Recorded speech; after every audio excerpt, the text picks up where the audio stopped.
ਇਹ ਸਰੀਰਾ ਮੇਰਿਆ ਹਰ ਤੁਮ ਮਹਿ ਜੋਤ ਰਖੀ ਤਾਂ ਤੂੰ ਜਗ ਮੈਂ ਆਇਆ। ਹਰ ਜੋਤ ਰਖੀ ਤੁਧ ਵਿੱਚ ਤਾਂ ਤੂੰ ਜਗ ਮਹਿ ਆਇਆ। ਹਰਿ ਆਪੇ ਮਾਤਾ ਆਪੇ ਪਿਤਾ ਜਿਨ ਜਿਉ ਉਪਾਏ ਜਗਤ ਦਿਖਾਇਆ। ਗੁਰ ਪ੍ਰਸਾਦੀ ਬੁਝਿਆ ਤਾਂ ਚਲਤ ਹੋਆ ਚਲਤ ਨਦਰੀ ਆਇਆ। ਕਹੈ ਨਾਨਕ ਸਿਸ ਕਾ ਮੂਲ ਰਚਿਆ ਜੋਤ ਰਾਖੀ ਤਾਂ ਤੂੰ ਜਗ ਮੈਂ ਆਇਆ। ਗੁਰ ਪ੍ਰਸਾਦੀ ਬੁਝਿਆ ਤਾਂ ਚਲਤ ਹੋਆ ਚਲਤ ਨਦਰੀ ਆਇਆ। ਕਹੈ ਨਾਨਕ ਸਿਸ ਕਾ ਮੂਲ ਰਚਿਆ ਜੋਤ ਰਾਖੀ ਤਾਂ ਤੂੰ ਜਗ ਮਹਿ ਆਇਆ। ਵਾਹਿਗੁਰੂ ਜੀ ਕਾ ਖਾਲਸਾ ਵਾਹਿਗੁਰੂ ਜੀ ਕੀ ਫਤਿਹ। ਜੁਗ ਜੁਗ ਅਟਲ ਸਤਿਗੁਰੂ ਸ਼੍ਰੀ ਗੁਰੂ ਗ੍ਰੰਥ ਸਾਹਿਬ ਜੀ ਮਹਾਰਾਜ ਜੀ ਦੀ ਪਾਵਨ ਪਵਿੱਤਰ ਚਰਨ ਸ਼ਰਨ ਦੇ ਅੰਦਰ ਜੁੜ ਬੈਠੇ ਗੁਰਸਿੱਖ ਪਿਆਰ ਵਾਲੇ ਵਡਭਾਗੀ ਹੋ। ਸਤਿਗੁਰਾਂ ਦੀ ਮਿਹਰਮਤ ਹੋਈ ਹੈ ਜਿਸ ਦੇ ਸਦਕਾ ਸਤਸੰਗਤ ਦੇ ਵਿੱਚ ਜੁੜ ਕੇ ਬੈਠਣ ਦਾ ਸੁਭਾਗ ਸਮਾਂ ਪ੍ਰਾਪਤ ਹੋ ਰਿਹਾ ਹੈ। ਲੜੀਵਾਰ ਚੱਲ ਰਹੀ ਧੰਨ ਧੰਨ ਸਾਹਿਬ ਸ਼੍ਰੀ ਗੁਰੂ ਅਮਰਦਾਸ ਜੀ ਮਹਾਰਾਜ ਜੀ ਦੇ ਮੁਖਾਰਬਿੰਦ ਤੋਂ ਉਚਾਰਨ ਕੀਤੀ ਹੋਈ ਪਾਵਨ ਪਵਿੱਤਰ ਬਾਣੀ ਆਨੰਦ ਸਾਹਿਬ ਜੀ ਦੀ ਵਿਚਾਰ ਚੱਲਦੀ ਪਈ ਹੈ। ਕੱਲ੍ਹ ਦੇ ਦੀਵਾਨ ਦੇ ਅੰਦਰ ਅਸੀਂ 32 ਪੌੜੀਆਂ ਤੱਕ ਵਿਚਾਰ ਕਰ ਚੁੱਕੇ ਸਾਂ। ਅੱਜ 33ਵੀਂ ਪੌੜੀ ਦੀ ਵਿਚਾਰ ਕਰਨੀ ਹੈ। ਗੁਰਦੇਵ ਪਾਤਸ਼ਾਹ ਜੀ ਦੇ ਪਾਵਨ ਪਵਿੱਤਰ ਬਚਨਾਂ ਦੇ ਅੰਦਰ ਸਾਨੂੰ ਕੀ ਸਮਝਾਉਣਾ ਚਾਹੁੰਦੇ ਨੇ, ਉਹਨਾਂ ਦੇ ਵਿਚਾਰ ਕਰਨ ਤੋਂ ਪਹਿਲਾਂ ਸਤਿਗੁਰਾਂ ਦੇ ਚਰਨਾਂ ਕਮਲਾਂ 'ਚ ਹਾਜ਼ਰੀ ਲਵਾਉਂਦਿਆਂ ਹੋਇਆਂ ਮਨ ਬਿਰਤੀਆਂ ਇਕਾਗਰ ਕਰਦਿਆਂ ਹੋਇਆਂ ਗੁਰ ਫਤਿਹ ਪ੍ਰਵਾਨ ਕਰਨਾ ਕਰੋ ਜੀ। ਵਾਹਿਗੁਰੂ ਜੀ ਕਾ ਖਾਲਸਾ ਵਾਹਿਗੁਰੂ ਜੀ ਕੀ ਫਤਿਹ। ਸਾਹਿਬਾਂ ਨੇ ਕੱਲ੍ਹ ਦੇ ਪਾਵਨ ਪਵਿੱਤਰ ਬਚਨਾਂ ਦੇ ਅੰਦਰ ਜ਼ੁਬਾਨ ਦੀ ਗੱਲ ਕੀਤੀ ਸੀ, ਰਸਨਾ ਦੀ ਗੱਲ ਕੀਤੀ ਸੀ ਕਿ ਇਹ ਜੋ ਜੀਭ ਹੈ, ਜ਼ੁਬਾਨ ਹੈ, ਇਹ ਕਈ ਪ੍ਰਕਾਰ ਦੇ ਭੋਜਨ ਛਕਦੀ ਹੈ, ਕਈ ਪ੍ਰਕਾਰ ਦੇ ਰਸਕਸ ਗ੍ਰਹਿਣ ਕਰਦੀ ਹੈ, ਚਸਕੇ ਮਨੁੱਖ ਲਾਉਂਦਾ ਹੈ, ਪਰੰਤੂ ਇਹਨੂੰ ਕਦੀ ਵੀ ਆਨੰਦ ਨਹੀਂ ਆ ਸਕਦਾ। ਚਸਕਿਆਂ ਨਾਲ ਕਦੀ ਵੀ ਆਨੰਦ ਨਹੀਂ ਆ ਸਕਦਾ। ਲੇਕਿਨ ਜੇਕਰ ਇਸੇ ਜ਼ੁਬਾਨ ਦੇ ਨਾਲ ਪ੍ਰਮਾਤਮਾ ਦਾ ਸਿਮਰਨ ਕਰਨਾ ਸ਼ੁਰੂ ਕਰ ਦੇਵੇ ਕਿ ਇਹਦਾ ਹਿਰਦਾ ਵੀ ਰੱਜ ਜਾਊਗਾ ਅਤੇ ਜ਼ੁਬਾਨ ਦਾ ਵੀ ਜਿਹੜੇ ਚਸਕੇ ਨੇ ਉਹ ਖਤਮ ਹੋ ਜਾਣਗੇ। ਜੀਵ ਪ੍ਰਮਾਤਮਾ ਦੇ ਦਰ ਦੇ ਉੱਤੇ ਪ੍ਰਵਾਨ ਹੋ ਜਾਵੇਗਾ। ਅਤੇ ਅਸਲ ਦੇ ਵਿੱਚ ਜੀਵ ਉਦੋਂ ਪ੍ਰਵਾਨ ਹੋਣ ਵੱਲ ਤੁਰੇਗਾ ਜਦੋਂ ਇਹਨੂੰ ਆਪਣੇ ਮੂਲ ਮੰਤਵ ਦਾ ਪਤਾ ਲੱਗੇਗਾ। ਅਸਲ 'ਚ ਪਰਮਾਤਮਾ ਦਾ ਨਾਮ ਸਿਮਰਨ ਉਸ ਸਮੇਂ ਜੀਵ ਕਰਦਾ ਹੈ ਜਦੋਂ ਉਸ ਨੂੰ ਅਖੀਰ ਦਾ ਪਤਾ ਲੱਗ ਜਾਵੇ, ਜਦੋਂ ਉਸ ਨੂੰ ਹੋਰ ਕੁਛ ਦਿਖਾਈ ਨਾ ਦੇਵੇ। ਫਿਰ ਪਰਮਾਤਮਾ ਦਾ ਨਾਮ ਜਪਦਿਆਂ ਹੋਇਆਂ ਜੀਵ ਸੱਚਾਈ ਦੇ ਵੱਲ ਕਦਮ ਪੁੱਟਣੇ ਸ਼ੁਰੂ ਕਰਦਾ ਹੈ। ਹੁਣ ਸਾਹਿਬ ਉਹੀ ਗੱਲ ਅੱਜ ਦੇ ਪਾਵਨ ਪਵਿੱਤਰ ਬਚਨਾਂ ਦੇ ਅੰਦਰ ਸਮਝਾਉਣ ਲੱਗੇ। ਇਹ ਸਰੀਰਾ ਮੇਰਿਆ ਹਰ ਤੁਮ ਮਹਿ ਜੋਤ ਰਖੀ ਤਾਂ ਤੂੰ ਜਗ ਮੈਂ ਆਇਆ। ਹੁਣ ਇਸ ਪੰਕਤੀ ਦੇ ਅੰਦਰ ਸਵਾਲਾਂ ਦੇ ਜਵਾਬ ਵੀ ਨੇ। ਇਹ ਸਰੀਰਾ ਮੇਰਿਆ ਹਰ ਤੁਮ ਮਹਿ ਜੋਤ ਰਖੀ। ਇਹ ਜੀਵ ਜਿਹੜਾ ਤੈਨੂੰ ਇਹ ਸਰੀਰ ਪਰਮਾਤਮਾ ਨੇ ਦਿੱਤਾ ਹੈ ਨਾ, ਪਹਿਲੀ ਗੱਲ ਇਹ ਮਾਤਾ ਪਿਤਾ ਦਾ ਸੰਬੰਧ ਬਣਿਆ। ਮਾਤਾ ਨੇ ਆਪਣੀ ਕੁੱਖ ਦੇ ਵਿੱਚ ਤੈਨੂੰ 9 ਮਹੀਨੇ ਰੱਖਿਆ, ਉਦੋਂ ਕੇਵਲ ਤੇ ਕੇਵਲ ਮਾਸ ਦਾ ਟੁਕੜਾ ਸੀ, ਹੱਡੀਆਂ ਮਾਸ ਦਾ ਟੁਕੜਾ ਸੀ। ਲੇਕਿਨ ਇਸ ਸਰੀਰ ਦੇ ਵਿੱਚ ਜਿਹੜੀ ਜੋਤ ਪ੍ਰਭੂ ਪਰਮਾਤਮਾ ਨੇ ਰੱਖਣਾ ਕੀਤੀ, ਤਾਂ ਇਹ ਸਰੀਰ ਬਣਿਆ, ਤਾਂ ਤੇਰਾ ਸਰੀਰ ਹਿੱਲਣ ਜੋਗਾ ਬਣਿਆ, ਅੱਖਾਂ ਖੁੱਲ੍ਹਣ ਜੋਗੀਆਂ ਹੋਈਆਂ, ਕੁਛ ਬੋਲਣ ਜੋਗਾ ਹੋਇਆ, ਜੇ ਇਹਦੇ ਵਿੱਚ ਪਰਮਾਤਮਾ ਨੇ ਆਪਣੀ ਆਤਮਾ ਰੱਖੀ। ਤੇ ਜਿਹੜੀ ਸਾਡੇ ਹਿਰਦਿਆਂ ਦੇ ਅੰਦਰ ਜਿਹੜੀ ਜੋਤ ਹੈ, ਪਰਮ ਆਤਮਾ ਦੀ ਜਿਹੜੀ ਜੋਤ ਹੈ, ਪਰਮਾਤਮਾ ਦਾ ਅੰਸ਼ ਹੈ। ਅਸੀਂ ਪਰਮਾਤਮਾ ਦਾ ਹੀ ਸਵਰੂਪ ਹਾਂ, ਜਿੰਨੇ ਵੀ ਜੀਵ ਹਾਂ ਪਰਮਾਤਮਾ ਦਾ ਹੀ ਸਵਰੂਪ ਹਾਂ, ਕਿਉਂਕਿ ਸਾਡੇ ਵਿੱਚ ਪਰਮਾਤਮਾ ਦੀ ਜੋਤ ਹੈ। ਇਹ ਸਰੀਰਾ ਮੇਰਿਆ ਹਰ ਤੁਮ ਮਹਿ ਜੋਤ ਰੱਖੀ, ਤਾਂ ਤੂੰ ਜਗ ਮੈਂ ਆਇਆ। ਜੇਕਰ ਸਾਡੇ ਸਰੀਰਾਂ ਦੇ ਵਿੱਚ ਪਰਮਾਤਮਾ ਨੇ ਜੋਤ ਨਾ ਰੱਖੀ ਹੁੰਦੀ ਤੇ ਅਸੀਂ ਸੰਸਾਰ ਦੇ ਵਿੱਚ ਨਹੀਂ ਸੀ ਆਉਣਾ, ਸਾਡੀ ਮੌਤ ਸੀ। ਮੌਤ ਜਿਸ ਦਿਨ ਸਾਡੀ ਆਤਮਾ ਸਰੀਰ ਚੋਂ ਨਿਕਲ ਜਾਣੀ, ਉਸ ਦਿਨ ਮੌਤ ਹੈ। ਜਿਸ ਦਿਨ ਸਾਡੇ ਸਰੀਰ ਦੇ ਵਿੱਚੋਂ ਆਤਮਾ ਨਿਕਲ ਗਈ, ਸਰੀਰ ਬੇਸ਼ੱਕ ਇੱਥੇ ਰਵੇ ਲੇਕਿਨ ਵਿੱਚੋਂ ਆਤਮਾ ਨਿਕਲ ਗਈ ਤੇ ਮੌਤ ਹੋ ਗਈ। ਤੇ ਸਾਹਿਬ ਉਹ ਗੱਲ ਸਮਝਾਉਣ ਲੱਗੇ ਕਿ ਇਹ ਸਰੀਰਾ ਮੇਰੇ ਹਰ ਤੁਮੇ ਜੋਤ ਰੱਖੀ, ਤਾਂ ਤੂੰ ਜਗ ਮੈਂ ਆਇਆ। ਇਹਦਾ ਮਤਲਬ ਵੀ ਸਾਡੇ ਸਾਰਿਆਂ ਦੇ ਵਿੱਚ ਜਿਹੜੀ ਜੋਤ ਹੈ ਉਹ ਪਰਮ ਆਤਮਾ ਦੀ ਜੋਤ ਹੈ। ਅਸੀਂ ਸਾਰੇ ਜਿੰਨੇ ਵੀ ਸੰਸਾਰ ਦੇ ਉੱਤੇ ਜੀਵ ਹਾਂ, ਸਾਰੇ ਪਰਮਾਤਮਾ ਦੇ ਧੀਆਂ ਪੁੱਤਰ ਕਹਿ ਲਈਏ, ਸਾਰੇ ਪਰਮਾਤਮਾ ਦਾ ਰੂਪ ਕਹਿ ਲਈਏ, ਕਿਸੇ ਵੀ ਰੂਪ ਦੇ ਵਿੱਚ ਇਸ ਨੂੰ ਸ਼ਬਦ ਨੂੰ ਵਰਤ ਸਕਦੇ ਹਾਂ। ਜਦੋਂ ਅਸੀਂ ਪਰਮਾਤਮਾ ਦਾ ਹੀ ਰੂਪ ਹਾਂ, ਪਰਮਾਤਮਾ ਦੀ ਹੀ ਜੋਤ ਹਾਂ, ਤੇ ਮੇਰੇ ਖਿਆਲ ਦੇ ਵਿੱਚ ਇਨਸਾਨ ਨੂੰ ਫਿਰ ਇੱਕ ਦੂਜੇ ਦੇ ਨਾਲ ਧੋਖਾ ਦੇਣਾ ਤੇ ਬਣਦਾ ਹੀ ਨਹੀਂ, ਕਿਉਂਕਿ ਅਸੀਂ ਧੋਖਾ ਕਿਹਨੂੰ ਦੇਵਾਂਗੇ? ਹਰੇਕ ਦੇ ਵਿੱਚ ਤੇ ਪਰਮਾਤਮਾ ਖੁਦ ਆਪ ਵਿਰਾਜਮਾਨ ਹੈ, ਤੇ ਧੋਖਾ ਦੇਣ ਦਾ ਤਾਂ ਕੋਈ ਮਤਲਬ ਹੀ ਨਹੀਂ ਬਣਦਾ। ਤੇ ਸੱਚੇ ਪਾਤਸ਼ਾਹ ਕਹਿਣ ਲੱਗੇ, ਐ ਗੁਰਸਿੱਖੋ, ਐ ਮੇਰੇ ਪਿਆਰ ਵਾਲਿਓ, ਮੇਰੇ ਪੁੱਤਰੋ ਧੀਓ, ਤੁਹਾਡੇ ਸਾਰਿਆਂ ਦੇ ਵਿੱਚ ਪਰਮ ਆਤਮਾ ਮੇਰੀ ਹੀ ਹੈ, ਸਾਰਿਆਂ ਵਿੱਚ ਜੋਤ ਮੇਰੀ ਹੀ ਹੈ, ਤੇ ਇਹ ਜੋਤ ਕਰਕੇ ਹੀ ਤੁਸੀਂ ਸੰਸਾਰ ਦੇ ਵਿੱਚ ਆਏ ਹੋ, ਤਾਂ ਤੂੰ ਜਗ ਮੈਂ ਆਇਆ। ਫਿਰ ਸੰਸਾਰ ਦੇ ਵਿੱਚ ਆਏ ਆ ਜੇ ਜੋਤ ਪਰਮਾਤਮਾ ਨੇ ਸਾਡੇ ਵਿੱਚ ਰੱਖੀ ਆ। ਹਰ ਜੋਤ ਰੱਖੀ ਤੁਧ ਵਿੱਚ, ਤਾਂ ਤੂੰ ਜਗ ਮਹਿ ਆਇਆ। ਪਰਮਾਤਮਾ ਨੇ ਆਪਣੀ ਜੋਤ ਸਾਡੇ ਸਰੀਰਾਂ ਦੇ ਵਿੱਚ ਰੱਖੀ।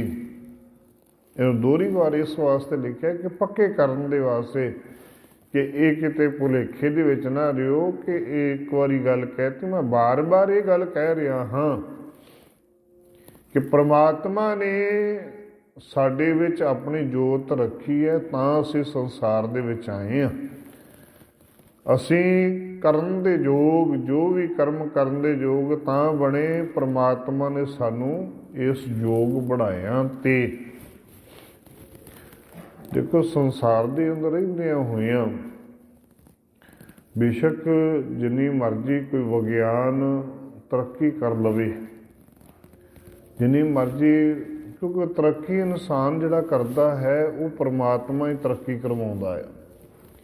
ਸੋਚ ਜਿੰਨੀ ਮਰਜ਼ੀ ਅੱਗੇ ਵਧਾਉਂਦਾ ਹੈ, ਉਹ ਪਰਮਾਤਮਾ ਹੀ ਕਿਸੇ ਨੂੰ ਸਮੱਤ ਬਖਸ਼ਦਾ ਹੈ, ਤੇ ਅੱਗੇ ਦਾ ਅੱਗੇ ਉਹ ਸੁਚੇਤਤਾ ਦੇ ਨਾਲ ਹੋਰ ਅੱਗੇ ਵੱਧਦਾ ਹੈ। ਦੇਖੋ, ਕੋਈ ਸਮਾਂ ਸੀ ਜਿਸ ਤੋਂ ਅਸੀਂ ਪੁਰਾਤਨ ਹਿਸਟਰੀ ਜਦੋਂ ਪੜ੍ਹਦੇ ਹਾਂ, ਤੇ ਆਮ ਤੌਰ ਦੇ ਉੱਤੇ ਜਿਹੜੀ ਡਾਰਵਨ ਦੀ ਥਿਊਰੀ ਆਉਂਦੀ ਹੈ ਕਿ ਮਨੁੱਖ ਬੰਦੇ ਤੋਂ ਹੌਲੀ ਹੌਲੀ, ਪਹਿਲਾਂ ਸਭ ਤੋਂ ਪਹਿਲਾਂ ਅਮੀਬਾ ਬਣਿਆ, ਇੱਕ ਸੈੱਲਾ ਜੀਵ ਬਣਿਆ, ਉਸ ਤੋਂ 2 ਸੈੱਲਾ ਜੀਵ ਬਣ ਕੇ ਉਸ ਤੋਂ ਹੌਲੀ ਹੌਲੀ ਬਾਂਦਰ ਤੋਂ ਮਨੁੱਖ ਤੱਕ ਪਹੁੰਚਿਆ। ਜਿਉਂ ਇਨਸਾਨ ਨੂੰ ਹੌਲੀ ਹੌਲੀ ਸੋਚ ਵਧੀ, ਉਸਨੇ ਅੱਗ ਬਾਲਣੀ ਸ਼ੁਰੂ ਕੀਤੀ, ਭੋਜਨ ਪਕਾ ਕੇ ਖਾਣਾ ਸ਼ੁਰੂ ਕੀਤਾ, ਸ਼ਿਕਾਰ ਖੇਡਣਾ ਸ਼ੁਰੂ ਕੀਤਾ, ਫਿਰ ਹੌਲੀ ਹੌਲੀ ਜਦੋਂ ਪਰਿਵਾਰਕ ਤੌਰ ਦੇ ਉੱਤੇ ਇਕੱਠੇ ਰਹਿਣਾ ਸ਼ੁਰੂ ਕੀਤਾ, ਫਿਰ ਜਿਉਂ-ਜਿਉਂ ਤਰੱਕੀ ਕਰਦਾ ਰਿਹਾ, ਪਿੰਡ ਸ਼ਹਿਰ ਆਬਾਦ ਹੁੰਦੇ ਗਏ, ਵੱਡੇ ਵੱਡੇ ਨਗਰ ਆਬਾਦ ਹੁੰਦੇ ਗਏ, ਹੌਲੀ ਹੌਲੀ ਇਨਸਾਨ ਨੇ ਸਾਰੀ ਤਰੱਕੀ ਕੀਤੀ। ਹੁਣ ਸਾਡੇ ਹੁੰਦੇ ਜੇਕਰ ਅਸੀਂ ਆਪਣੀ ਗੱਲ ਕਰਦੇ ਹਾਂ ਤੇ ਕੁਝ ਸਮਾਂ ਪਹਿਲਾਂ, ਜੇਕਰ 97-98 ਤੋਂ ਅਸੀਂ ਪਹਿਲਾਂ ਦੀ ਗੱਲ ਕਰਦੇ ਹਾਂ, ਤੇ ਉਸ ਸਮੇਂ ਕੋਈ ਫੋਨ ਵਗੈਰਾ ਬਹੁਤ ਘੱਟ, ਮੋਬਾਇਲ ਤੇ ਹੋਏ ਹੀ ਨਹੀਂ ਸੀ ਕਰਦੇ, ਫੋਨ ਦੂਜੇ ਲੀਡਾਂ ਵਾਲੇ ਹੋਇਆ ਕਰਨੇ। ਤੇ ਹੁਣ ਤੇ ਘਰ ਘਰ ਦੇ ਵਿੱਚ ਬੱਚਿਆਂ ਨੇ ਫੋਨ ਫੜੇ ਹੋਏ ਨੇ, ਜਾਂ ਛੋਟੇ ਹੁੰਦੇ ਅਸੀਂ ਕਲਮਾਂ ਦੇ ਨਾਲ ਲਿਖਿਆ ਕਰਦੇ ਸੀ, ਹੁਣ ਬੱਚਾ ਕਲਮ ਕਿਸੇ ਨੂੰ ਪਤਾ ਹੀ ਨਹੀਂ ਹੈਗੀ। ਵੀ ਇੰਨੀ ਤਰੱਕੀ ਹੁਣ ਦੇ ਸਮੇਂ ਦੇ ਵਿੱਚ ਹੀ ਹੋ ਗਈ। ਤੇ ਜਦੋਂ ਅਸੀਂ ਸ਼ੁਰੂਆਤ ਦੀ ਗੱਲ ਕਰਦੇ, ਉਦੋਂ ਤੋਂ ਕਿੰਨੀ ਕੁ ਤਰੱਕੀ ਹੁਣ ਤੱਕ ਹੋਈ ਹੋਏਗੀ। ਕੱਚੇ ਕੋਠਿਆਂ ਤੋਂ ਕੋਠੀਆਂ ਤੱਕ ਅਸੀਂ ਆ ਗਏ, ਗੱਡੀਆਂ ਤੋਂ ਗੱਡੀਆਂ ਤੱਕ ਆ ਗਏ। ਇਹ ਇਨਸਾਨ ਨੇ ਤਰੱਕੀ ਕੀਤੀ ਹੈ। ਇਨਸਾਨ ਨੇ ਤਰੱਕੀ ਕਿਹਦੇ ਸਿਰ ਤੇ ਕੀਤੀ ਹੈ? ਜੋਤ ਦੇ ਸਿਰ ਤੇ, ਗਿਆਨ ਦੇ ਸਿਰ ਤੇ। ਜਿਹੜੀ ਆਤਮਾ ਹੈ, ਆਤਮਾ ਪਰਮ ਆਤਮਾ ਦੀ ਜੋਤ ਹੈ, ਜੋਤ ਦੇ ਨਾਲ ਹੀ ਇਨਸਾਨ ਅੱਗੇ ਵਧਿਆ, ਗਿਆਨ ਦੇ ਨਾਲ ਹੀ ਅੱਗੇ ਵਧਿਆ। ਤੇ ਸਾਹਿਬ ਕਹਿਣਗੇ, ਹਰ ਜੋਤ ਰੱਖੀ ਧੁੱਧ ਵਿੱਚ, ਤਾਂ ਤੂੰ ਜਗ ਮੈਂ ਆਇਆ। ਪਰਮਾਤਮਾ ਨੇ ਆਪਣੀ ਜੋਤ ਸਾਡੇ ਸਾਰਿਆਂ ਦੇ ਹਿਰਦਿਆਂ ਦੇ ਵਿੱਚ ਰੱਖੀ।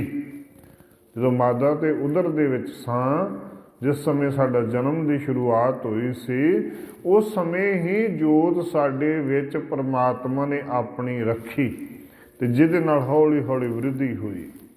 ਹਰ ਆਪੇ ਮਾਤਾ ਆਪੇ ਪਿਤਾ, ਜਿਨ ਜਿਉ ਉਪਾਏ ਜਗਤ ਦਿਖਾਇਆ। ਦੇਖੋ, ਜੇ ਸਾਡੇ ਵਿੱਚ ਪਰਮਾਤਮਾ ਆ ਤੇ ਸਾਡੇ ਮਾਂ ਪਿਓ ਦੇ ਵਿੱਚ ਵੀ ਪਰਮਾਤਮਾ ਆ, ਮੰਨਣੀ ਤੇ ਗੱਲ ਪਏਗੀ ਨਾ, ਕਿਉਂਕਿ ਜਦੋਂ ਜੋਤ ਹੀ ਸਾਰਿਆਂ ਦੇ ਵਿੱਚ ਇੱਕ ਆ। ਸਾਹਿਬ ਕਹਿਣਗੇ, ਹਰ ਆਪੇ ਮਾਤਾ, ਪਰਮਾਤਮਾ ਹੀ ਮਾਤਾ ਆ, ਪਰਮਾਤਮਾ ਹੀ ਪਿਤਾ ਆ। ਮਾਂ ਪਿਓ ਦੇ ਵਿੱਚ ਵੀ ਪਰਮਾਤਮਾ, ਜਿਹੜਾ ਪਰਮਾਤਮਾ ਸਾਡੇ ਵਿੱਚ ਹੈ, ਉਹੀ ਪਰਮਾਤਮਾ ਉਹਨਾਂ ਦੇ ਵਿੱਚ ਹੈ। ਜਦੋਂ ਪਰਮਾਤਮਾ ਹਰ ਆਪੇ ਮਾਤਾ ਆਪੇ ਪਿਤਾ, ਜਿਨ ਜਿਉ ਉਪਾਏ ਜਗਤ ਦਿਖਾਇਆ, ਜਿਹਨੇ ਸਾਨੂੰ ਇਹ ਜੀਵਨ ਦਿੱਤਾ ਤੇ ਇਹ ਜਗਤ ਦਿਖਾਉਣਾ ਕੀਤਾ। ਇਹ ਪਰਮਾਤਮਾ ਨੇ ਹੀ, ਮਾਂ ਪਿਓ ਦੇ ਰੂਪ ਦੇ ਵਿੱਚ ਹੀ ਪਰਮਾਤਮਾ ਨੇ ਇਹ ਜੀਵਨ ਦਿੱਤਾ ਹੈ। ਆਮ ਤੌਰ ਦੇ ਉੱਤੇ ਗੱਲ ਆਖ ਦਿੰਦੇ ਨੇ ਕਿ ਜੇ ਪਰਮਾਤਮਾ ਦੀ ਸੇਵਾ ਕਰਨੀ ਤੇ ਮਾਂ ਪਿਓ ਦੀ ਸੇਵਾ ਕਰ ਲਓ ਤੇ ਪਰਮਾਤਮਾ ਦੀ ਸੇਵਾ ਆਪਣੇ ਆਪ ਹੋ ਜਾਏਗੀ। ਕਿਉਂ ਆਖਦੇ ਹਾਂ? ਉਹਦਾ ਕਾਰਨ ਇਹੀ ਹੈ ਕਿ ਪਰਮਾਤਮਾ ਮਾਂ ਪਿਓ ਦੇ ਰੂਪ ਦੇ ਵਿੱਚ, ਲੋਕਾਈ ਦੇ ਵਿੱਚ ਵੀ ਪੂਰਾ ਪ੍ਰਭੂ ਪਰਮਾਤਮਾ ਹੈ। ਘਟ ਘਟ ਮੈਂ ਹਰ ਜੂ ਬਸੈ, ਸੰਤਨ ਕਹਿਓ ਪੁਕਾਰ। ਹਰੇਕ ਹਿਰਦੇ ਦੇ ਵਿੱਚ ਪਰਮਾਤਮਾ ਆਪ ਵਸਦਾ ਹੈ। ਹਰੇਕ ਘਟ ਦੇ ਵਿੱਚ, ਹਿਰਦੇ ਦੇ ਵਿੱਚ ਪਰਮਾਤਮਾ ਰਮਿਆ ਹੋਇਆ ਹੈ। ਤੇ ਜਦੋਂ ਪਰਮਾਤਮਾ ਦੀ ਲੋਕਾਈ ਦੀ ਸੇਵਾ ਕਰਨੀ ਸ਼ੁਰੂ ਕਰ ਦੇਵਾਂਗੇ, ਲੋਕਾਈ ਦੇ ਨਾਲ ਬੈਠ ਕੇ ਸੇਵਾ ਸਿਮਰਨ ਕਰਨਾ ਸ਼ੁਰੂ ਕਰ ਦੇਵਾਂਗੇ, ਪਰਮਾਤਮਾ ਦਾ ਨਾਮ ਆਪਣੇ ਆਪ ਜੀਵਨ ਦੇ ਵਿੱਚ ਚੱਲਣਾ ਸ਼ੁਰੂ ਹੋ ਜਾਏਗਾ। ਜਦੋਂ ਪਰਮਾਤਮਾ ਦਾ ਨਾਮ ਜੀਵਨ ਦੇ ਵਿੱਚ ਚੱਲਿਆ, ਆਪਣੇ ਆਪ ਜੀਵਨ ਦੇ ਵਿੱਚ ਤਬਦੀਲੀਆਂ ਆਉਣੀਆਂ ਸ਼ੁਰੂ ਹੋ ਜਾਣਗੀਆਂ। ਤੇ ਜਦੋਂ ਜੀਵਨ ਦੇ ਵਿੱਚ ਤਬਦੀਲੀਆਂ ਹੋਣੀਆਂ ਸ਼ੁਰੂ ਹੋਣਗੀਆਂ, ਤੇ ਮੇਰੇ ਸਤਿਗੁਰੂ ਜੀ ਕਹਿਣ ਲੱਗੇ, ਗੁਰ ਪ੍ਰਸਾਦੀ ਬੁੱਝਿਆ ਤਾਂ ਚਲਤ ਹੋਆ, ਚਲਤ ਨਦਰੀ ਆਇਆ। ਗੁਰ ਪ੍ਰਸਾਦੀ ਬੁੱਝਿਆ, ਗੁਰੂ ਦੀ ਕਿਰਪਾ ਦੇ ਨਾਲ, ਗੁਰੂ ਦੀ ਮੱਤ ਦੇ ਨਾਲ ਸਾਡੇ ਜੀਵਨ ਦੇ ਅੰਦਰ ਸੋਝ ਪ੍ਰਾਪਤ ਹੋਈ। ਗੁਰ ਪ੍ਰਸਾਦੀ ਬੁੱਝਿਆ, ਗੁਰੂ ਦੀ ਕਿਰਪਾ ਦੇ ਨਾਲ ਇਹ ਸਾਰੀ ਸੋਝੀ ਪ੍ਰਾਪਤ ਹੋਈ। ਤੇ ਜਦੋਂ ਸੋਝੀ ਪ੍ਰਾਪਤ ਹੋਈ, ਗੁਰ ਪ੍ਰਸਾਦੀ ਬੁੱਝਿਆ ਤਾਂ ਚਲਤ ਹੋਆ, ਚਲਤ ਨਦਰੀ ਆਇਆ। ਫਿਰ ਸਾਨੂੰ ਇਹ ਸੋਝ ਪ੍ਰਾਪਤ ਹੋਈ, ਜਿਹੜਾ ਜੀਵ ਪੈਦਾ ਹੋਇਆ ਆ ਉਹਨੇ ਸੰਸਾਰ ਦੇ ਉੱਤੋਂ ਜਾਣਾ ਵੀ ਹੈ। ਇਹ ਅਟਲ ਸੱਚਾਈ ਹੈ, ਇਹਨੂੰ ਕੋਈ ਰੱਖ ਨਹੀਂ ਸਕਦਾ, ਇਸ ਤੋਂ ਕੋਈ ਮੁਨਕਰ ਵੀ ਨਹੀਂ ਹੋ ਸਕਦਾ। ਤੇ ਸਾਹਿਬ ਕਹਿਣਗੇ ਗੁਰੂ ਦੀ ਕਿਰਪਾ ਦੇ ਨਾਲ ਜਿਸ ਸਮੇਂ ਇਹ ਚੀਜ਼ ਸਮਝ ਆ ਜਾਏਗੀ ਨਾ, ਤੇ ਸਾਨੂੰ ਸੰਸਾਰ ਸਾਰਾ ਚੱਲਦਿਆਂ ਹੋਇਆਂ ਦਿਖਾਈ ਦੇਵੇਗਾ। ਸਾਡੇ ਮਾਂ ਪਿਓ, ਦਾਦੇ ਪੜਦਾਦੇ, ਨਗੜਦਾਦੇ ਸਾਰੇ ਸੰਸਾਰ ਤੋਂ ਚਲੇ ਗਏ। ਭੈਣ ਭਰਾ, ਰਿਸ਼ਤੇਦਾਰ ਕੋਈ ਨਾ ਕੋਈ ਕਿਸੇ ਨਾ ਕਿਸੇ ਰੂਪ ਦੇ ਵਿੱਚੋਂ ਸੰਸਾਰ ਦੇ ਵਿੱਚੋਂ ਤੁਰਦਾ ਦਿਖਾਈ ਦਿੰਦਾ ਹੈ। ਤੇ ਸਾਹਿਬ ਕਹਿਣਗੇ ਚਲਤ ਨਦਰੀ ਆਇਆ, ਚੱਲਦਾ ਹੋਇਆ ਸੰਸਾਰ ਤੋਂ ਨਜ਼ਰੀ ਆ ਜਾਏਗਾ। ਕਹੇ ਨਾਨਕ ਸਿਸ਼ਟ ਕਾ ਮੂਲ ਰਚਿਆ। ਧੰਨ ਗੁਰੂ ਅਮਰਦਾਸ ਜੀ ਨਾਨਕ ਨਾਮ ਦੀ ਮੋਹਰ ਲਾਉਂਦਿਆਂ ਹੋਇਆਂ ਬਚਨ ਆਖਣ ਲੱਗੇ, ਸ੍ਰਿਸ਼ਟੀ ਦਾ ਜਿਹੜਾ ਮੂਲ ਤੋਂ ਭਾਵੇਂ ਆਰੰਭ। ਸ੍ਰਿਸ਼ਟ ਕਾ ਮੂਲ ਰਚਿਆ, ਜੋਤ ਰਾਖੀ ਤਾਂ ਤੂੰ ਜਗ ਮੈਂ ਆਇਆ। ਸ੍ਰਿਸ਼ਟੀ ਦਾ ਮੂਲ ਜਿਹੜਾ ਰੱਖਿਆ ਹੈ, ਮੂਲ ਤੋਂ ਭਾਵੇਂ ਆਰੰਭ ਜਿਹੜਾ ਰੱਖਿਆ ਹੈ, ਉਹ ਜੀਵਨ ਤੋਂ ਆਰੰਭ ਹੈ। ਸ੍ਰਿਸ਼ਟੀ ਦਾ ਮੂਲ ਜੀਵਨ ਦਾ ਆਰੰਭ ਹੈ, ਤੇ ਇਨਸਾਨ ਜਿਹੜਾ ਜਾਊਗਾ ਉਹਦੇ ਥਾਂ ਤੇ ਨਵੇਂ ਹੋਰ ਜੀਵ ਪੈਦਾ ਹੋਣਗੇ। ਸੰਸਾਰ ਦੇ ਉੱਤੇ ਇਹ ਕਿਤੇ ਵਿਰੋਧੀ ਖਤਮ ਨਹੀਂ ਹੋਣੀ। ਇਹ ਨਹੀਂ ਕਿ ਇੱਕ ਚਲਾ ਗਿਆ ਦੂਜਾ ਨਹੀਂ ਆਉਣਾ, ਇੱਕ ਚਲਾ ਗਿਆ ਔਰ ਦੂਸਰੀ ਜਗ੍ਹਾ ਹੋਰ ਕੋਈ ਪੈਦਾ ਹੋ ਗਿਆ। ਤੇ ਸਾਹਿਬ ਕਹਿਣ ਲੱਗੇ ਸਿਸ਼ਟ ਕਾ ਮੂਲ ਰਚਿਆ, ਜੋਤ ਰਾਖੀ ਤਾਂ ਤੂੰ ਜਗ ਮੈਂ ਆਇਆ।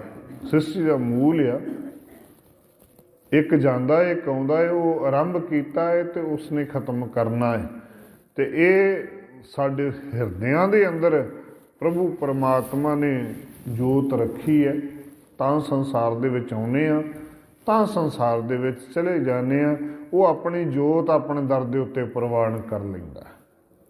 ਜਿਸ ਜੋਤ ਨੂੰ ਜਿਸ ਪਰਮਾਤਮਾ ਨੇ ਭੇਜਿਆ, ਉਹ ਜੋਤ ਉਹਦੇ ਕੋਲ ਚਲੇ ਜਾਣੀ, ਉਹ ਕਿਤੇ ਹੋਰ ਨਹੀਂ ਚਲੇ ਜਾਣੀ।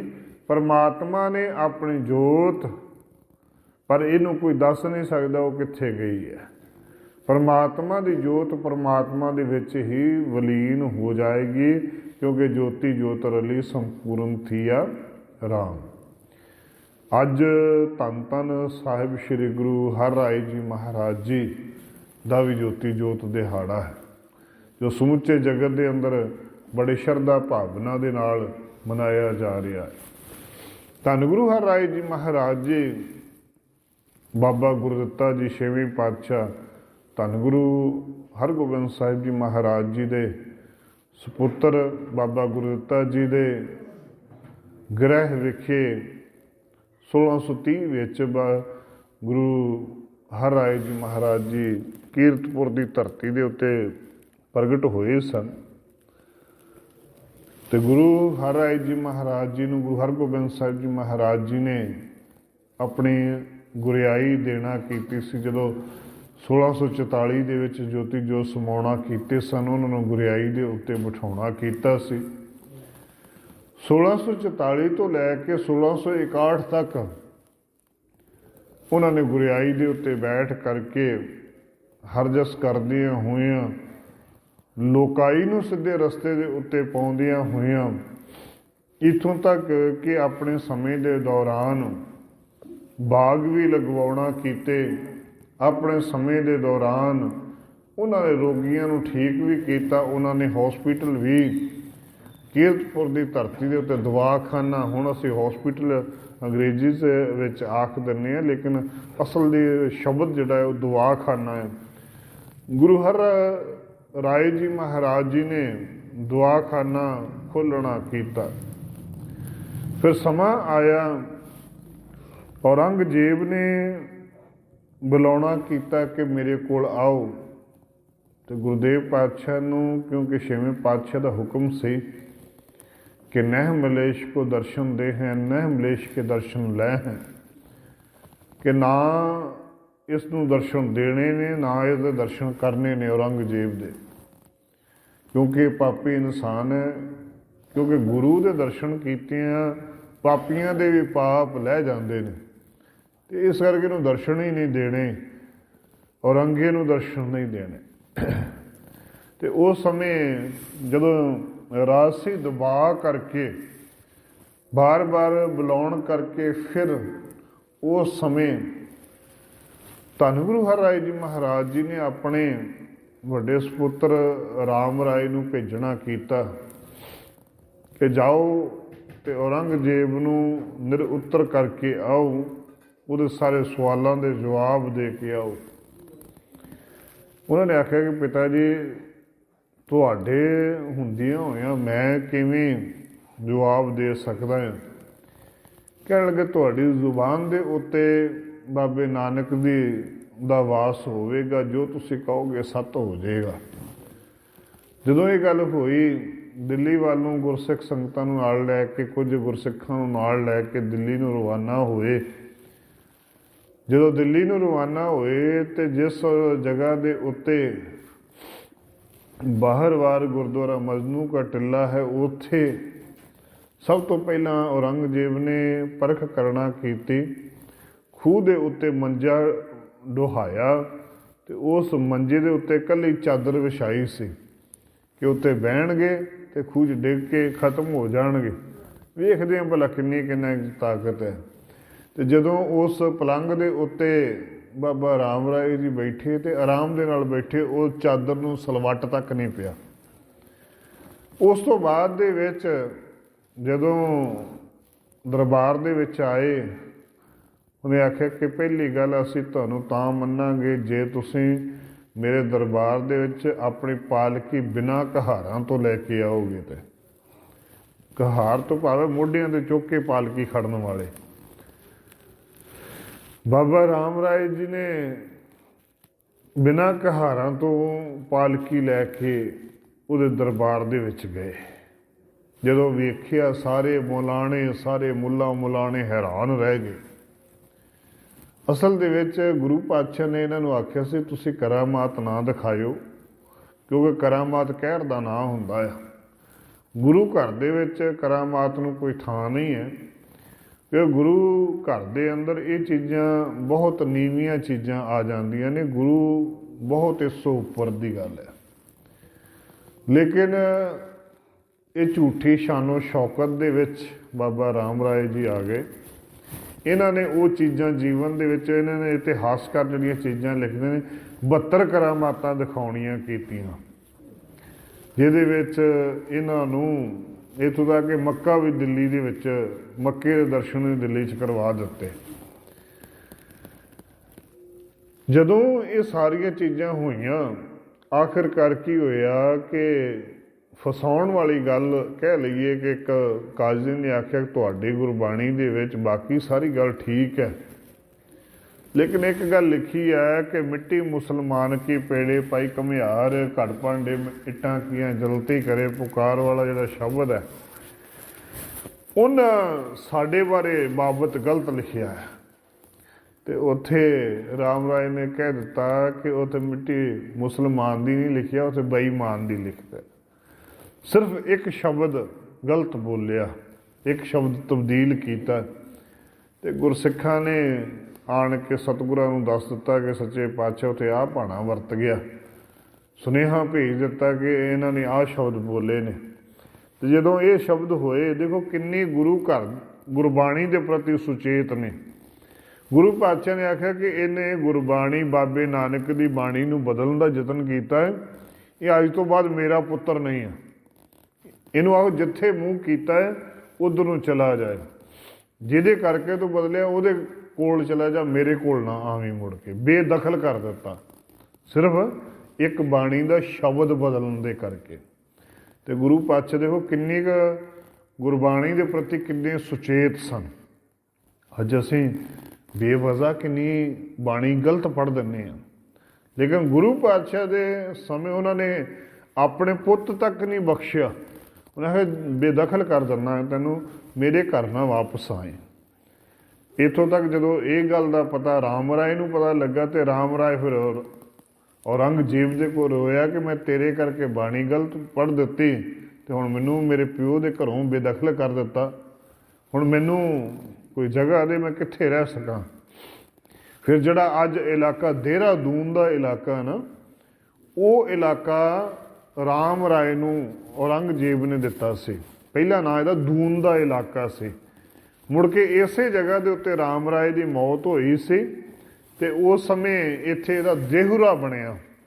ਇਹਦੀ ਜਿਹਨੂੰ ਕਹਿ ਲਈਏ ਕਿ ਮੜੀ ਬਣੀ, ਕਬਰ ਬਣੀ, ਤੇ ਉਹਦੇ ਇਲਾਕੇ ਨੂੰ ਫਿਰ ਦੇਹਰਾਦੂਨ ਕਰਕੇ ਉਹ ਚੀਜ਼ ਮਸ਼ਹੂਰ ਹੋਈ।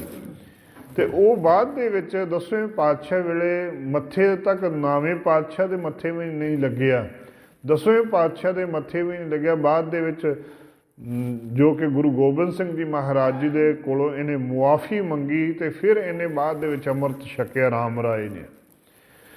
ਜਦੋਂ ਪਾਉਂਟਾ ਸਾਹਿਬ ਦੀ ਧਰਤੀ ਦੇ ਉੱਤੇ ਗਏ ਸਨ ਤੇ ਸੱਚੇ ਪਾਤਸ਼ਾਹ ਸਿੱਧੇ ਮੂੰਹ ਇਹਨੂੰ ਸਿੱਧੇ ਮੁਖ ਨਹੀਂ ਸੀ ਮਿਲੇ, ਯਾਨੀ ਕਿ ਸੱਚੇ ਪਾਤਸ਼ਾਹ ਨੇ ਵੀ ਪਿੱਠ ਕੀਤੀ ਸੀ ਤੇ ਬੇੜੀ ਦੇ ਵਿੱਚ ਆਪਸ ਦੇ ਵਿੱਚ ਮਿਲਾਪ ਹੋਇਆ ਸੀ ਤੇ ਉੱਥੇ ਇਹਨੇ ਮੁਆਫੀ ਮੰਗੀ ਕਿ ਮੈਨੂੰ ਮੇਰੇ ਕੋਲ ਗਲਤੀ ਜਿਹੜੀ ਹੋਈ ਹੈ ਮੈਂ ਉਹਨੂੰ ਗੁਰੂ ਕੋਲੋਂ ਹੀ ਮੁਆਫ ਕਰ ਸਕਦਾ ਤੇ ਮੈਨੂੰ ਮਾਫ ਕੀਤਾ ਜਾਵੇ। ਫਿਰ ਉਹਨਾਂ ਨੇ ਗੁਰੂ ਦੇ ਦਰ ਦੇ ਉੱਤੇ ਪ੍ਰਵਾਨ ਕੀਤੀ। ਬਾਅਦ ਦੇ ਵਿੱਚ ਜਿਸ ਸਮੇਂ ਇਹਦੀਆਂ ਹੀ ਮਸੰਦਾਂ ਨੇ ਇਹਨੂੰ ਸਾੜਨ ਲੱਗੇ ਤੇ ਇਹਦੀ ਘਰਵਾਲੀ ਪੰਜਾਬ ਕੌਰ ਨੇ ਗੁਰੂ ਗੋਬਿੰਦ ਸਿੰਘ ਜੀ ਦੇ ਦਰ ਦੇ ਉੱਤੇ ਆਣ ਕੇ ਬੇਨਤੀ ਕੀਤੀ, ਸੱਚੇ ਪਾਤਸ਼ਾਹ ਇਸ ਤਰੀਕੇ ਨਾਲ ਮਸੰਦ ਹੀ ਮੇਰੇ ਘਰ ਵਾਲੇ ਨੂੰ ਸਾੜ ਕੇ ਤੁਹਾਡੇ ਵੱਡੇ ਵਡੇਰਿਆਂ ਨੂੰ ਸਾੜ ਕੇ ਉਹਨਾਂ ਨੂੰ ਖਤਮ ਕਰਨ ਲੱਗੇ ਨੇ। ਤੇ ਸੱਚੇ ਪਾਤਸ਼ਾਹ ਨੇ ਉਹ ਸਾਰੇ ਮਸੰਦਾਂ ਨੂੰ ਫੜ ਕੇ ਅਨੰਦਪੁਰ ਸਾਹਿਬ ਜਿਹੜਾ ਮਸੰਦਾਂ ਵਾਲਾ ਖੂਹ ਬਣਿਆ ਹੋਇਆ ਉਹਦੇ ਵਿੱਚ ਸਾੜਿਆ, ਤੇਲ ਪਾ ਕੇ ਸਾੜਿਆ ਸੀ ਉਹਨਾਂ ਮਸੰਦਾਂ ਨੂੰ, ਕਿਉਂਕਿ ਉਹਨਾਂ ਨੇ ਰਾਮ ਰਾਏ ਨੂੰ ਸਾੜਿਆ ਸੀ, ਬਾਅਦ 'ਚ ਇਹਨਾਂ ਨੇ ਫਿਰ ਇਹਨਾਂ ਨੂੰ ਜਿੰਦਿਆਂ ਸਾੜਿਆ। ਉਹ ਅਲੱਗ ਸਬਜੈਕਟ ਹੋ ਜਾਂਦਾ ਹੈ। ਹੁਣ ਬਾਬਾ ਧੰਨ ਗੁਰੂ ਹਰਿਰਾਏ ਜੀ ਮਹਾਰਾਜ ਜੀ 1661 ਦੇ ਵਿੱਚ ਜੋਤੀ ਜੋਤ ਸਮਾਉਂਦੇ ਨੇ ਤੇ ਉਸ ਸਮੇਂ ਗੁਰੂ ਹਰਕ੍ਰਿਸ਼ਨ ਜੀ ਮਹਾਰਾਜ ਜੀ ਜੋ ਕਿ ਕੇਵਲ ਤੇ ਕੇਵਲ ਇਤਿਹਾਸਕਾਰ ਲਿਖਦੇ ਨੇ ਕਿ 5 ਸਾਲ 3 ਕੁ ਮਹੀਨੇ ਦੀ ਉਮਰ ਸੀ ਜਿਸ ਸਮੇਂ ਉਹਨਾਂ ਨੂੰ ਗੁਰਿਆਈ ਦੇ ਉੱਤੇ ਬਿਠਾ ਦੇਣਾ ਕੀਤਾ ਗਿਆ ਸੀ। ਅੱਜ ਦੇ ਦਿਨ ਉਹਨਾਂ ਦਾ ਜੋਤੀ ਜੋਤ ਸਮਾਉਣ ਦਾ ਪੁਰਬ ਵੀ ਹੈ ਗੁਰੂ ਹਰਿਰਾਏ ਜੀ ਮਹਾਰਾਜ ਜੀ ਦਾ, ਤੇ ਅੱਜ ਦੇ ਦਿਨ ਹੀ ਗੁਰੂ ਹਰਕ੍ਰਿਸ਼ਨ ਜੀ ਮਹਾਰਾਜ ਜੀ ਨੂੰ ਗੁਰਗੱਦੀ ਦੇ ਉੱਤੇ ਬਿਠਾਉਣ ਦਾ ਦਿਹਾੜਾ ਵੀ ਹੈ। ਸਮੁੱਚੇ ਜਗਤ ਦੇ ਅੰਦਰ ਬੜੇ ਸ਼ਰਧਾ ਭਾਵਨਾ ਨਾਲ ਮਨਾਇਆ ਜਾ ਰਿਹਾ ਹੈ। ਸੱਚੇ ਪਾਤਸ਼ਾਹ ਰਹਿਮਤ ਕਰਨ, ਸਰਬੱਤ ਸੰਗਤਾਂ ਦੇ ਸਿਰ 'ਤੇ ਮਿਹਰ ਭਰਿਆ ਹੱਥ ਰੱਖਣ, ਚੜ੍ਹਦੀਆਂ ਕਲਾ ਬਖਸ਼ਣ, ਸਭਨਾਂ ਨੂੰ ਗੁਰੂ ਘਰ ਦੇ ਨਾਲ ਪ੍ਰੇਮ ਪਿਆਰ ਇਤਫਾਕਰਨ ਬਣਾ ਕੇ ਰੱਖਣ। ਸੱਚੇ ਪਾਤਸ਼ਾਹ ਰਹਿਮਤ ਕਰਨ, ਕਹੇ ਹੋਏ ਸੁਣੇ ਹੋਏ ਬੋਲ ਹਿਰਦਿਆਂ ਦੇ ਅੰਦਰ ਵਸ ਜਾਵਣ। ਗੁਰਬਾਣੀ ਗੁਰ ਇਤਿਹਾਸ ਦੀਆਂ ਵਿਚਾਰਾਂ ਕਰਦਿਆਂ ਬੇਅੰਤ ਭੁੱਲਾਂ ਚੁੱਕਾਂ ਹੁੰਦੀਆਂ ਨੇ। ਗੁਰੂ ਤੇ ਸੰਗਤ ਬਖਸ਼ਣ ਯੋਗ ਹੈ, ਬੁੱਲ ਚੁੱਕ ਦੀ ਖਿਮਾ। ਵਾਹਿਗੁਰੂ ਜੀ ਕਾ ਖਾਲਸਾ, ਵਾਹਿਗੁਰੂ ਜੀ ਕੀ ਫਤਿਹ।